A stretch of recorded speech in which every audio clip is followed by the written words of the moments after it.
Yahudi dan netral. Namanya Yahudi, disandarkan kepada suku. Berarti yang boleh beragama Yahudi hanya orang Yahudi. Zalim tidak itu? Salam kita netral. Assalamualaikum warahmatullah. Pagi, siang, sore, malam. Coba kalau di Kristen, selamat pagi, berarti siangnya celaka. Selamat siang, sorenya mampus. Dan ilmu-ilmu yang semacam ini tidak akan kita temukan dalam konsep agama lain. Tidak ada. Saintifik dalam Bible itu tidak ada.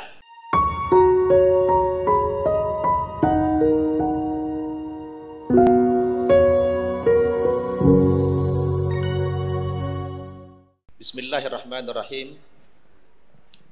Assalamualaikum warahmatullahi wabarakatuh. Waalaikumsalam warahmatullahi wabarakatuh. Enakan begini apa gini? Gini. Kalau gini agak dengung. Gini? Jelas ini? Jelas. Saya setting ini dulu mic-nya. Gini? Oke. Alhamdulillah. Alhamdulillahilladzi hadana li hada. Wa ma kunna linahtadiya laula an hadanallah. Wa ashhadu an la ilaha illallah wahdahu la syarikalah wa ashhadu anna Muhammadan abduhu wa rasuluh alladzi la nabiyya ba'dah. Fa salawatullahi wa salamuhu alaihi wa ala alihi wa ashabihi wa mawalah, amma ba'd. Qala Allah subhanahu wa ta'ala fil Qur'anil Karim, a'udzu billahi minasy syaithanir rajim, kuntum khaira ummatin ukhrijat linnas ta'muruna bil ma'ruf wa tanhauna 'anil munkar wa tu'minuna billah. Sadaqallah. Yang kita muliakan guru saya dan guru kita semua, Dr. Ali Hasan Bahar, LCMA, yang selalu dikenal beliau dengan Habib Bahar. Ada dua Habib Bahar, ada Habib Bahar Smith. Satu yang ekstrim, satu yang slow. Alhamdulillah.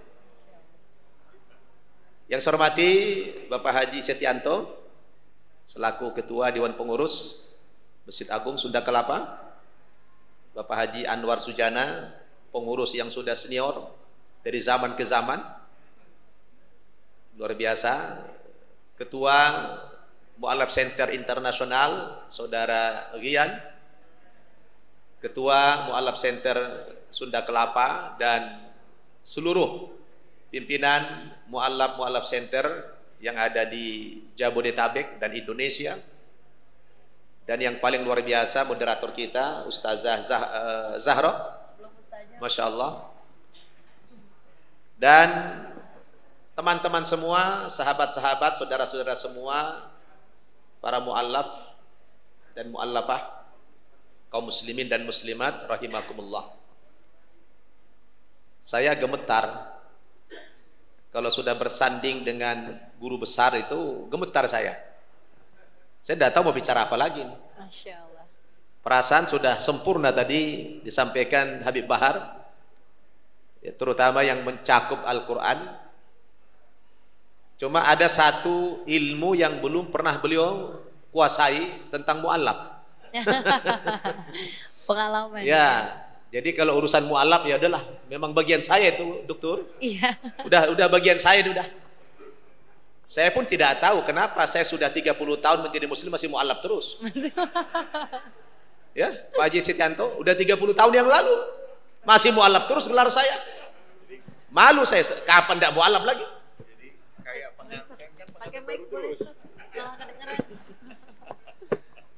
Kadang-kadang saya malu dipanggil Ustadz Mu'alaf. Saya bilang itu dua kalimat yang kontras. Tidak mungkin ada mu'alaf jadi ustaz. Jadi ustaz. Itu mustahil. Mustahil mu'alaf jadi ustaz. Nah, karena kalimat mu'alaf apa? Mu'allafati qulubuhum. Orang yang dibujuk hatinya. Berarti orang ini masih labil. Bagaimana jadi ustaz? Jadi ini dua bahasa yang kontras. Di satu sisi mu'alaf, satu sisi ustadz. Jadi ustadz mu'allaf, dah mungkin. Dah mungkin ada ustadz mu'allaf, mustahil itu. Dia sendiri masih dibimbing, kok jadi ustadz. Ya? Tapi ya sudahlah, maklum aja, namanya dia dosa dipanggil mu'allaf terus. Padahal sudah mengasuh pesantren mu'allaf dan biji. Masih ustadz mu'allaf. Saya bilang, kapan tidak mu'allafnya saya ini? Ya? Saya tidak akan menyampaikan kajian-kajian ilmiah seperti beliau. Beliau adalah guru kita semua. Saya ta'zim sama beliau. Kita bicara tentang mu'allaf aja lah. Ya.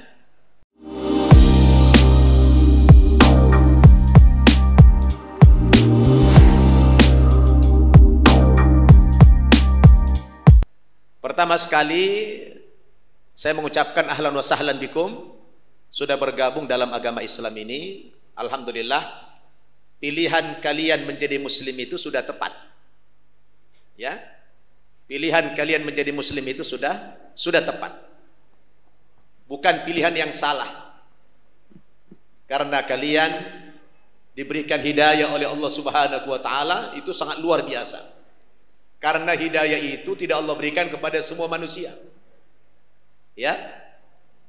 Hidayah itu hanya Allah berikan kepada orang-orang yang dikasihi oleh Allah Subhanahu wa taala. Walau syaa rabbuka la amana man fil ardi kulluhum jami'an. Afa anta tukrihun nas hatta yakunu mu'minin. Kalau Tuhanmu itu mau, ya Pak Haji. Beliau mau menghadiri undangan pernikahan. Silakan Pak Haji Setianto. Kalau Allah itu mau, sebenarnya bisa saja seluruh umat manusia ini jadikan beriman. Bisa nggak kira-kira? Bisa tidak? Tidak perlu ada orang Kristen, orang Hindu, Buddha, semuanya Muslim saja. Bisa? Bisa. Allah mau tidak? Allah tidak menghendaki semua manusia seiman. Kenapa? Karena Allah yang maha kuasa sekalipun tidak memaksakan kekuasaannya kepada manusia ini. Kalau bahasa orang parlemen itu, Allah itu masih demokratis. Ya, Allah demokratis. Allah masih menghargai hak-hak asasi manusia, walaupun itu ciptaan Dia. Allah memberikan kemerdekaan, Allah memberikan kebebasan kepada manusia untuk memilih keyakinannya masing-masing. Maka kata Allah, afa anta tukrihun nasa hatta yakunu mu'minin. Apakah lantas engkau Muhammad akan memaksakan Islam ini kepada manusia sehingga mereka menjadi orang yang beriman? Tidak boleh. Allah tegaskan dalam ayat yang lain, la ikraha fid din, qad tabayyana rusdu minal ghayy. Tidak ada paksaan dalam beragama. Karena sudah nyata perbedaan mana agama yang benar, mana agama yang salah. Jadi kalau ada orang mengkaji konsep agama, saya selalu katakan kepada orang non-muslim, kebetulan saya doktor memang ya, pengalamannya suka debat sama tokoh-tokoh Kristen. Kalian orang non-muslim jangan buru-buru menjustifikasi dulu. Termasuk juga orang Islam. Ya, kita membuka diri untuk mempelajari agama lain. Kita ini kan subjektif. Anda mengatakan agama Islam paling benar ya karena Anda lahir muslim, betul tidak? Anda dilahirkan dalam muslim, dibesarkan dalam keadaan Islam, kemudian belajar Islam, lalu Anda meyakini Islam itu agama yang benar, betul? Itu kan masih justifikasi yang bentuknya subjektif, belum objektif. Kita baru menyadari bahwa Islam itu agama yang benar dan satu-satunya agama yang benar ketika kita sudah mempelajari konsep agama lain juga, betul? Ketika kita sudah pelajari konsep agama lain, oh ternyata kata dokter tadi dikaji saintifik dalam Al-Quran, Masya Allah, itu bukan sembarangan. Dan ilmu-ilmu yang semacam ini tidak akan kita temukan dalam konsep agama lain. Tidak ada saintifik dalam Bible, itu tidak ada. Yang ada apa? Ikhtilafan katsira. Apa itu? Kontradiksi. Afala yatadabbaruna al-Quran. Walau kana min 'indi ghairillahi lawajadu fihi ikhtilafan katsira.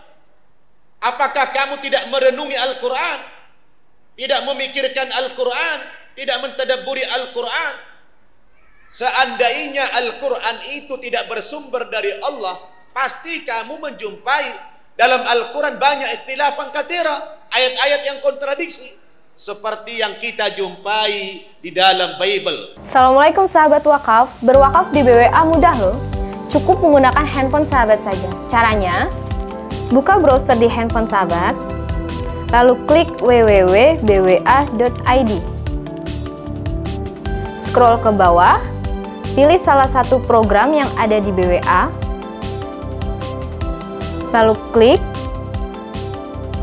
dan pilih donasi. Mudah kan? Ingat wakaf, ingat BWA. Betul? Baru kita sadar, oh ternyata Islam itu agama yang benar, betul-betul agama benar. Setelah saya membandingkan dengan agama yang lain, baru mantap iman kita. Saya punya pengalaman pribadi, masuk Islam itu bang, belajar dulu. Kita lihat dulu konsep Islam seperti apa. Baru mantap iman kita. Maka saya bilang sama teman-teman, saya tidak pernah jadi mu'allaf. Nggak pernah jadi mu'allaf. Dalam pengertian, begitu saya masuk Islam, kuat iman saya, mantap iman saya. Karena mempelajari dulu. Maka kalau ada orang datang ke saya untuk masuk Islam, oh saya tidak ujuk-ujuk langsung syahadatkan orang itu, tidak mau saya. Karena syarat masuk agama Islam bukan syahadat dulu. Bukan syahadat dulu. Syahadat itu gampang. Tidak sampai 1 menit. Coba hitung. Asyhadu an la ilaha illallah wa asyhadu anna Muhammadar Rasulullah. Berapa detik itu? Paling 10 detik selesai. Apakah sudah tuntas? Tidak. Lalu bagaimana orang pindah agama? Oh, yang pertama kali bukan syahadat dulu. Harus tasdikun bil qalb, tasdikun bil jinan. Anda harus meyakini dulu kebenaran Islam itu. Kalau Anda sudah meyakini Islam agama yang benar, baru Anda syahadat. Sebab kalau syahadat dulu belum meyakini, yang ada nanti, aduh Ustadz, saya belum siap pakai jilbab. Ngapain Anda masuk Islam? Hah? Ngapain pindah agama kalau Anda siap sholat? Karena di Islam itu berat. Anda harus bangun jam 3 atau jam setengah 4 pagi, sholat subuh. Berat Islam itu. Anda harus meninggalkan minuman khamar. Anda harus pakai jilbab. Ya, Anda harus meninggalkan maksiat. Dan mudah. Sedangkan perintah orang masuk Islam apa? Ya ayyuhalladzina amanu dkhulu fisilmi kafah. Kalau masuk Islam itu tidak boleh separuh-separuh, tidak boleh tanggung-tanggung, harus kafah, harus totalitas. Mana totalitas? Totalitas yang dimaksud dalam ayat itu, Anda harus rela diatur oleh Islam. Anda harus rela diatur oleh Islam. Kalau Anda yang mengatur Islam, bukan Muslim namanya itu. Ya, orang Islam itu harus rela diatur sama Islam. Kalau tidak, jangan masuk Islam. Karena Islam itu berat. Betul tidak? Saya bilang tuh sama orang datang ke saya, berat masuk Islam itu. Anda sudah siap tidak? Jangan ujuk-ujuk cuma 2 kalimat syahadat. Ada lagi seorang Chinese datang ke saya. Kebetulan istrinya masuk Islam. Gara-gara dia masuk Islam dia cerai. Kenapa? Begitu. Karena suaminya tidak Islam, dia minta cerai. Zina jatuhnya. Setelah didakwahi dulu, tidak mau masuk Islam. Cerai. Setelah cerai sekian lama, dia pengen rujuk. Nah si istri ini bilang, oh saya tidak mau, kecuali kamu mau masuk Islam. Oke, saya mau masuk Islam, tapi saya tidak mau sholat. Loh, udah bikin syarat, dibawa ke saya, ke Gadok sana, datang ke tempat saya. Ustadz, ini mantan suami saya mau dialog sama Ustadz. Boleh, silakan bawa kemari. Ustadz, saya hanya ingin rujuk saja. Saya mau masuk Islam Ustadz, tapi saya tidak mau sholat. Oh enggak, saya tidak akan Islamkan Anda. Karena Anda belum Muslim. Nanti qalatil a'rabu amanna qul lam tu'minu walakin qulu aslamna walamma yadkhulil imanu fi qulubikum. Dulu ada orang-orang Arab Badui, Arab pinggiran itu datang mengaku-ngaku, oh kami sudah beriman kepada Allah, kami sudah masuk Islam. Oh kata Allah, qul, katakan ya Muhammad kepada orang Arab Badui itu, kamu belum masuk Islam, kamu belum beriman, baru berislam saja, baru di mulut. Walamma yadkhulul imanu fi qulubikum, Islam itu belum masuk ke dalam rongga hatimu, baru di mulut, baru sampai di leher saja itu Islam. Jadi tidak mudah pindah agama itu. Kalau masuk Islam harus rela diatur. Saya bilang gitu. Yang tidak, dia datang saya begini. Apa saudari udah siap masuk Islam dibungkus rapi? Saya mau Ustaz pindah agama, tapi saya nggak mau pakai jilbab. Apa-apa? Kok dia ngatur Islam? Nggak boleh kita ngatur Islam itu. Kita yang harus diatur oleh Islam. Tapi bahasa ini bukan bahasa ekstrem kanan ya. Ini bahasa Islam versi saya begini nih, bukan yang ekstrem kanan nih, bukan yang kaku, bukan, supaya kita berislam itu adalah total. Ya, jadi total itu adalah mau diatur oleh Islam itu. Ya, ini kok agak tegang dikit ini ya. Hah? Jelas ibu-ibu? Jelas. Jadi kalau sudah masuk Islam itu bukan hanya ke masjid pakai jilbab, bukan hanya sholat, tapi setiap hari pakai jilbab. Ya, yang begini tinggalkan. Karena Anda semua beruntung, alhamdulillah. Karena tidak semua orang diberikan hidayah oleh Allah Subhanahu wa ta'ala. Saya dulu begitu, maka saya bilang saya tidak pernah menjadi mu'alaf saya. Karena begitu saya pindah agama itu saya merasa yakin Islam itu agama yang benar. Ya, makanya alhamdulillah saya belajar Quran itu dokter dalam lama. Allah berikan hidayah dan kita ada totalitas tadi. Seminggu bisa baca Al-Quran. Masya Allah. Alhamdulillah. Seminggu bisa baca Al-Quran. Seminggu. Yang tadinya saya lihat Quran itu agak ngeri. Wah, tidak pede saya. Lihat huruf-hurufnya ngeri begitu, tidak pede saya. Tapi begitu dipelajari, seminggu sudah lancar baca Al-Quran. Masya Allah. Lalu datang orang ke saya, Ustaz, saya ini salut dengan Anda dan salut kepada para mu'alaf. Kenapa Bu? Iya, mu'alaf itu kadang-kadang lebih hebat imannya, lebih hebat ilmunya dari kami muslim turunan. Kenapa Ustaz? Saya bilang, ibu kan muslim turunan, kalau kami kan muslim tanjakan, saya bilang. Tanjakan. Ya? Lebih kuat ya. Ibu, saya bilang muslim turunan, kami muslim tanjakan. Loh, bedanya apa?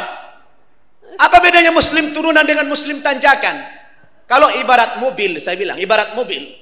Kalau jalan lagi turunan yang diinjak rem apa gas? Rem. Mungkin nggak gas. Turunan mungkin dari gas. Enggak. Makanya yang diinjak rem suka telat ke masjid, telat ke majelis taklim. Kenapa? Nginjak rem melulu dan nyampe-nyampe. Itulah turunan. Coba kalau tanjakan yang diinjak rem apa gas? Gas. Rem apa gas? Apa mungkin tanjakan nginjak rem? Injak gas terus, tancap terus. Makanya cepat sampai, cepat ke tujuan, cepat bisa paham Islam. Kenapa? Digas terus. Masya Allah. Begitu. Paham? Nah, itulah bedanya muslim turunan dengan muslim tanjakan. Ini alhamdulillah. Santri-santri saya itu, dokter, rata-rata sebulan bisa baca Al-Quran. Alhamdulillah saya sudah bikin pesantren mu'alaf itu 6 biji. Ya? Ada 2 di Ciputat, ada 1 di Bogor, ada 3 di NTT. Ini pesantren semua mu'alaf, gratis, tidak bayar. Kita didik mu'alaf ini jadi dai, ya, bukan jadi ustadz, jadi dai dulu. Kalau jadi ustadz kayak beliau nih, jadi guru. Dai ini ya mengajak aja dulu, menyampaikan aja dulu, ya.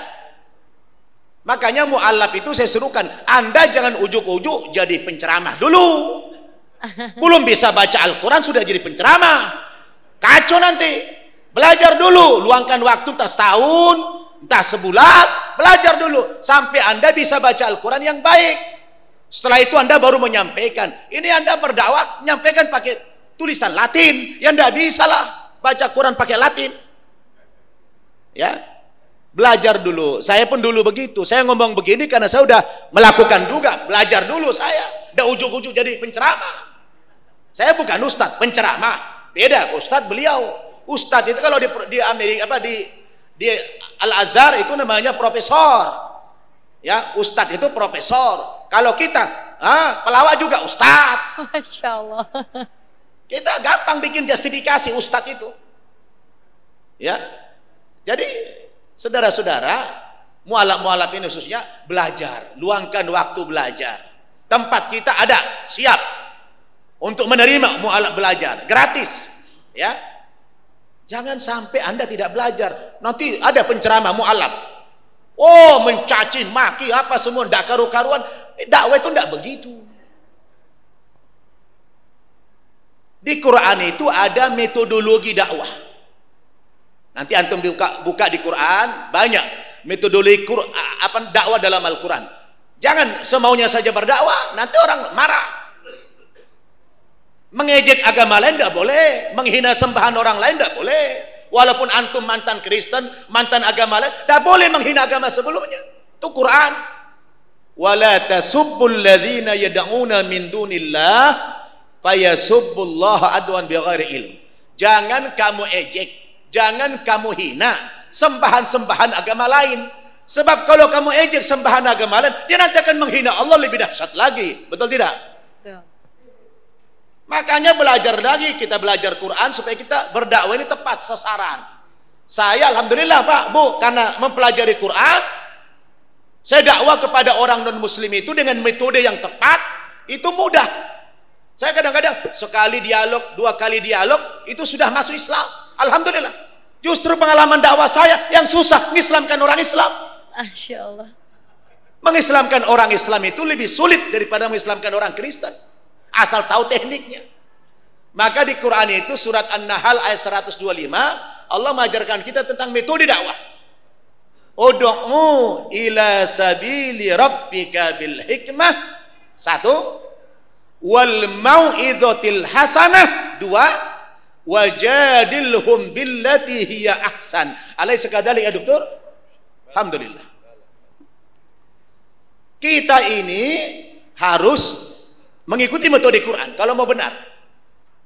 Ajaklah, serulah, panggillah manusia itu kepada Islam ini, kepada kebenaran ini, ke jalan Tuhanmu. Dengan cara apa Anda berdakwah?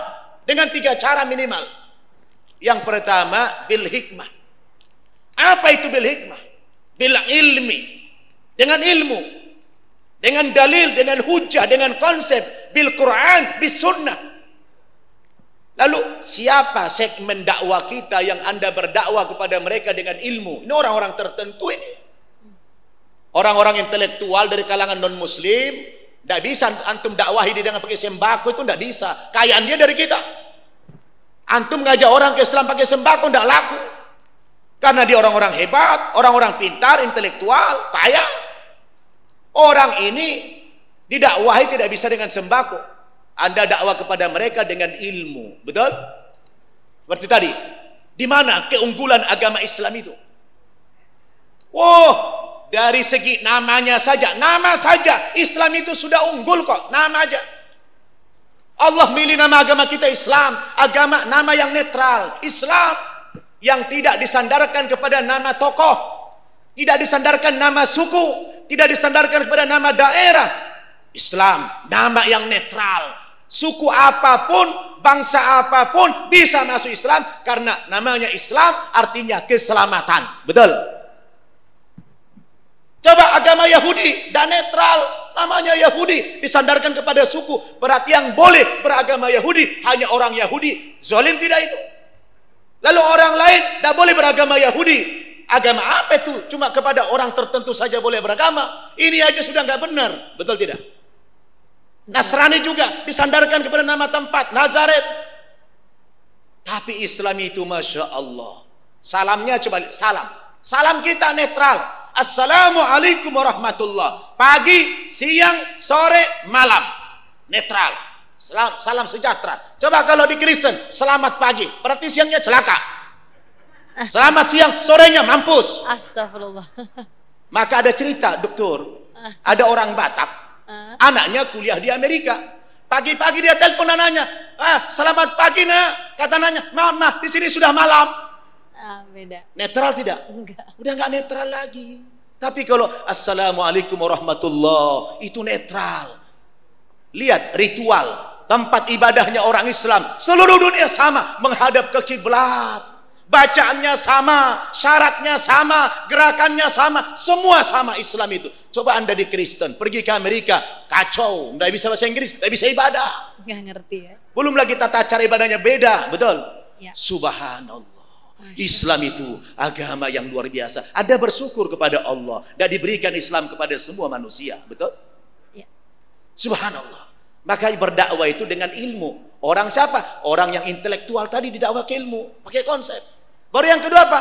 Wal mau'idhu al hasanah. Apa ini? Oh, dia butuh contoh-contoh yang konkret. Antum dakwahi orang-orang di kampung sana yang tidak sekolah, pakai ilmu. Kayak tadi, dah masuk akal dia itu.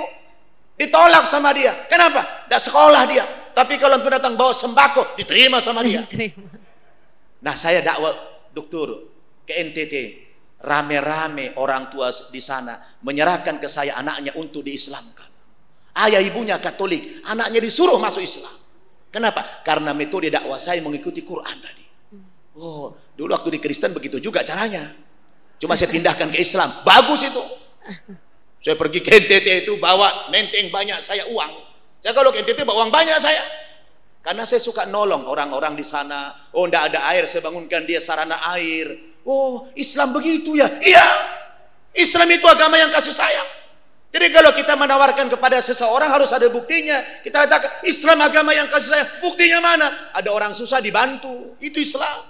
Akhirnya berebut orang masuk Islam. Masya Allah. Subhanallah. Subhanallah. Caranya gitu, butuh yang konkret. Ya. Jadi enggak semuanya kita dakwah dengan ilmu. Ada yang didakwah dengan apa? Dengan hal. Ya, dengan dakwah-dakwah yang konkret. Baru yang ketiga apa? Ini juga kita lakukan. Wajadilhum billati hiya ahsan. Dengan jidal, dengan debat, dengan dialog. Antum sudah tahu lah berapa kali saya debat sama tokoh-tokoh Kristen. Dengan Saifuddin Ibrahim 2 kali saya, dengan Murtadin berapa kali? Sering saya. Dan itu kita publish di YouTube. Ya. Berapa banyak orang masuk Islam gara-gara debat itu. Subhanallah. Jadi kalau Anda mengikuti metode Quran berhasil insya Allah. Maka jangan ujuk-ujuk sudah jadi penceramah. Belajar dululah, luangkan waktu dulu belajar sama Dr. Ali. Saya pun nanti izin, dokter, saya mau berguru sama antum. Ya, tolong siapkan waktu buat anak belajar sama antum. Masya ya? Allah.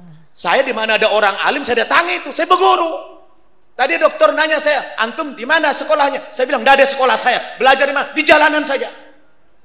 Guru saya, siapa yang jumpa dengan orang alim, saya berguru sama mereka. Tidak pernah saya di kampus-kampus begitu, sedikit sekali. Maka saya tidak punya titel saya. Ya, saya ini belajarnya di jalanan. Kenapa? Karena tidak ada waktu lagi belajar di kampus. Saya ngasuh pesantren mualaf gratis masalahnya. Kalau bayar enak saya bisa belajar lagi. Harus mikirin makan dia, mikirin kuliah dia. Biarlah mereka yang kuliah. Saya biarinlah saya begini aja lah. Masya Allah. Ya, kita berkhidmat terhadap Islam.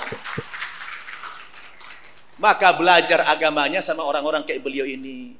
Saya kalau ada orang ceramah itu saya simak, saya masukkan dalam hati saya, langsung saya datangi. Ustadz Adi Hidayat itu setara dengan masih dengan anak saya umurnya itu. Tapi kalau saya jumpa dengan dia, saya cium tangannya. Saya murid antum, antum guru saya. Ya, jadi bukan apa, kita takzim sama guru-guru. Maka saya sarankan kepada mu'allaf ini, antum meluangkan waktu belajar. Ya. Luangkan waktu belajar. Bagus antum jadi penceramah, tapi harus punya modal. Ya. Jangan ceramah tidak punya modal. Modalnya pakai Latin, bahaya itu. Ya, bahaya pakai Latin itu. Iya, Ustaz. Baik. Seperti kata beliau tadi, banyak hal yang mau kita sharing, tapi waktu juga yang membatasi. Jadi ini memang wilayah saya ini, dokter. Wilayah saya memang bikin mu'alaf inilah. Ya. Ya. Kalau bagian mu'alaf saya berani menyampaikan yang hak. Tapi kalau udah di atas itu udah berani lagi saya sudah. Saya harus mendengarkan saya. Ya. Ya. Masya Allah. Paham tum? Paham tum? Wadih? Jelas semuanya? Apanya yang jelas? Masuk Islam totalitas. Masuk Islam itu utuh, jangan tanggung-tanggung, harus rela diatur sama Islam.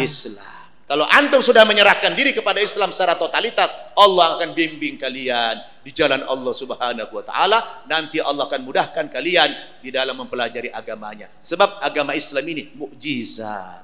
Islam ini mukjizat. Tidak terlalu Al-Quran mukjizat. Tidak perlu antum harus, Ustaz, kecerdasan saya, IQ saya di bawah 70, Ustaz, rendah sekali. Oh, itu Fajar. Fajar itu adalah idiot. Fajar itu otaknya sudah lumpuh Fajar, tapi dia bisa hafal Quran 30 juz. Masya Allah. Kenapa? Orang yang lumpuh otak saja bisa hafal Quran. Kenapa? Kata beliau tadi, karena Al-Quran itu adalah mukjizat. Wallahu a'lam bishawab. Wassalamualaikum warahmatullahi wabarakatuh.